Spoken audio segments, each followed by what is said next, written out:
Hello, welcome to Heritage Homestead. My name is Natalie, and today I wanted to show you step by step how I like to make plum jam for my family.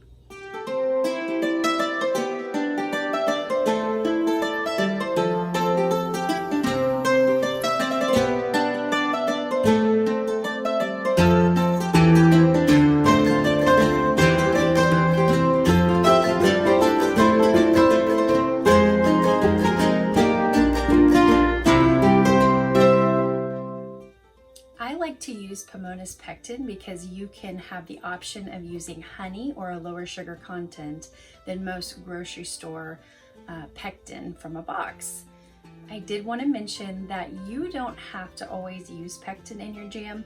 I like to because it lasts a little bit longer, but fruit has plenty of pectin already in it that you can just make it with sugar, and it has enough pectin to preserve all winter long, and it would be just fine. So let's get started, and I'm going to show you step by step how we like to do it.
This stock pot actually holds about a half bushel of fruit, and I have about 3 of these stock pots, so anytime I'm making jam, this process seems to go really fast. Here are my jars that I've already pre-cleaned and ready to go for jam.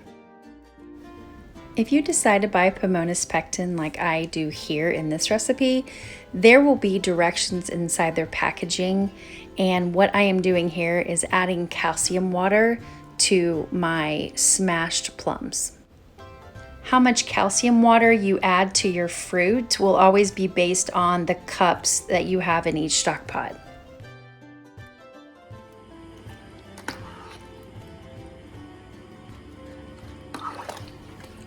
I'm just heating my plums up now and making sure that all the calcium water is stirred into the plum mixture.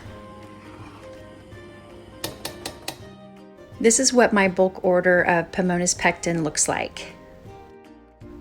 Now I'm just measuring my pectin out based on the cups of plums I have.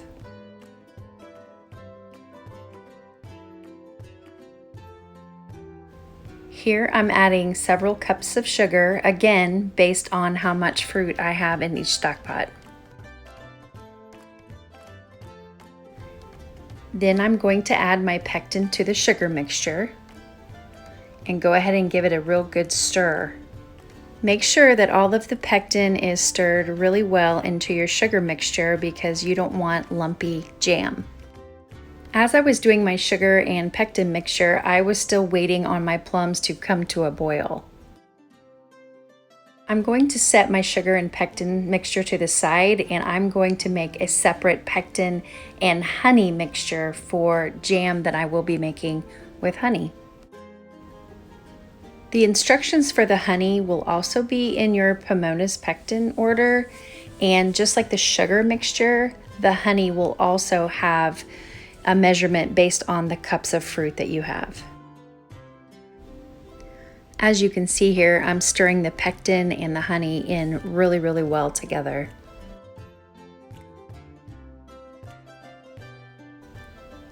Once that is finished, your fruit should be almost to the point where it's boiling, and this is where I start mashing my fruit. It becomes soft and really easy to go ahead and either use a potato masher, or you can use a stick blender, which is usually ultimately what I end up doing anyway. I prefer to use a stick blender just because it makes a really nice smooth jam.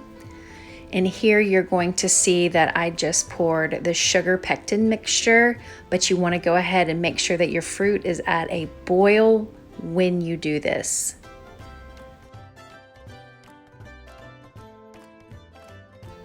I pour that sugar pectin mixture in incrementally because I like to make sure that my fruit is continuously boiling, and sometimes if your sugar is room temperature, it will bring your fruit temperature down and will stop boiling. So I like to just go ahead and do that process really slow. And I also want to mention here that this is a good time for your kids not to be underfoot, because this can be really hot and dangerous if they're near you.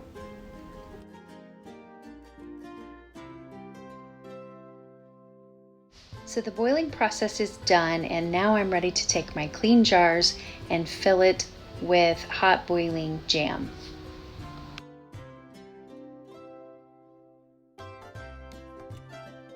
This part right here is really my favorite process, because all of the hard work that went into this is now going to come to fruition. And here in a minute, you're going to see how many plums go into all of these jars for jam, and they're going to be sitting on the shelf until winter comes, and that's when we're going to enjoy them. So I like to fill my jars when the fruit is boiling, because I can go ahead and take a clean rag, maybe put some vinegar on my rag so I disinfect the top of my jars, and put a lid and a ring immediately so that my jam can sit there on the counter undisturbed and seal without the process of water bathing.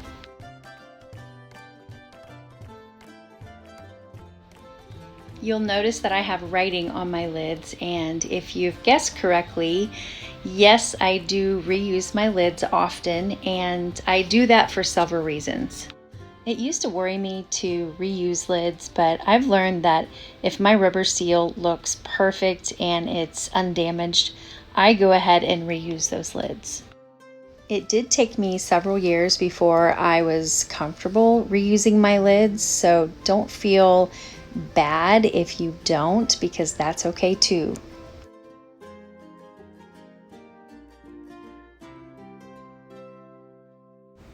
Here I'm just giving you a really good idea of what a half a bushel of plums looks like when you turn it into jam.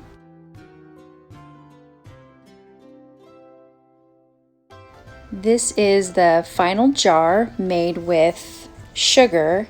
And in just a second, when I go ahead and finish cleaning off the jar, sealing this one, I'll leave it to rest. I'm going to show you my honey mixture that I put in the next stock pot for all of the jam made with honey. As you saw previously in this video, I pre-made the honey and pectin mixture, and I just left it sit on the counter until I was ready. And just like the sugar mixture, you want to go ahead and bring your fruit to a boil before you add the honey and pectin to it. Then you go ahead and just give it a good stir, bring it back to a boil like you see here. Those measurements for honey and pectin will also be in your instructions in the Pomona's packaging. So I'm just pouring the stock pot straight into these jars, and just like the other jam, I'm taking my rag and dipping it into vinegar water to clean the top. I'll be putting the lids and rings on and letting that set overnight alongside the other jam, and I like to make sure they're sitting on the counter for at least 16 to 18 hours before I label them. There's always that possibility that a few jars don't get sealed, and in that case, I would go ahead and water bath those.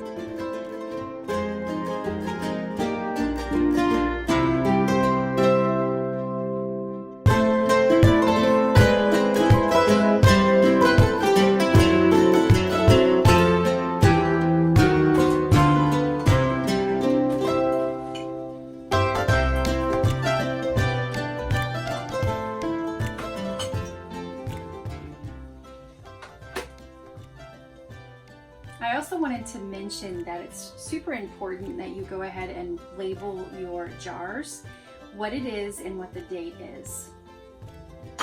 That way, we always can come in here and know whether this is peaches or pumpkin or sweet potatoes, because sometimes some of my little kids would misinterpret what this is if they did not read the label. So anyway, I think that's about it. If you have any questions, go ahead and leave a comment below or a question, and I'll be happy to answer for you.